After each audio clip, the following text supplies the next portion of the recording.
kani task 1 1.1. So ang explanation na sir is nag import ko og constant og kaning scipy. Tapos nganong gi-pram ra na ho ni para dili na ko mag sige ko na tong na scipy import g constant katong nga kuan taas na kay to. So ang gibuhat is nag-pram scipy import constant alang ko para largo na. Kay gikan man ning constant dire sa scipy. Ah, bali sub sa scipy ning constant. Tapos no, ang gi-kuan dire is nag kuan ko og gravitational force nga tunay sa question is gravitational force man so nagkuha ko dire og kuan mga formula sa dire. So ang gibuhat lang is nag-print lang ko daan og katong kuan lagi nga gravitational force calculation tapos ang akong mass 1 dire nagpa og mass 1 float akong gi-float para ma kuan siya og decimal tapos nag input niya enter dito na kuan nga PG tapos pagkaduha mo ra gyapon nag-float tapos nag-input niya ano dayon dire tas ayan na yung reduce mo na reduce na tapos muna pareha na sa dress concert tapos pagka mo sa ayan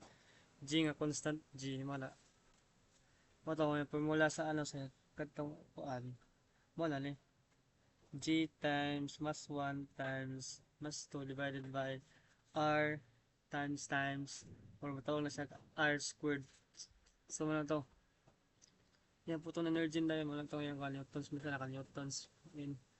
to yan photon energy na dayon nag gikuan na yung yang photon energy dire mao na daw print na ko photon energy nga calculation tapos yung frequency na pod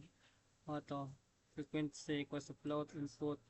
pareha po na dire sir kung yung ano ra gi-float para mahimo pwede ma-decimal tapos input na yun tapos ano dayon yung constant nga h kung naman na wala pa lang ko nagkuan og kaning import constant nag-import scipy ra ko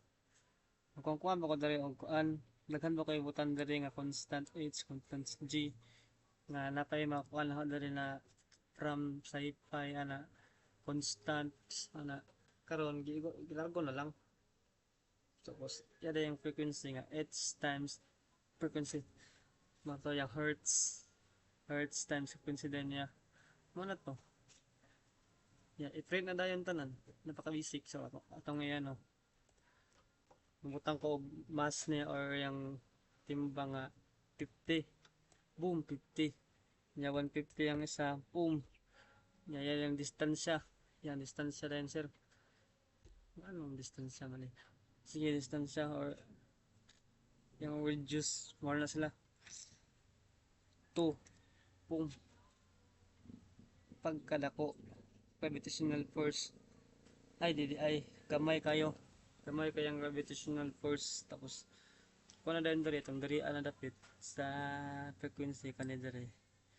ang kaning nigawas dali sir is kanina siya mali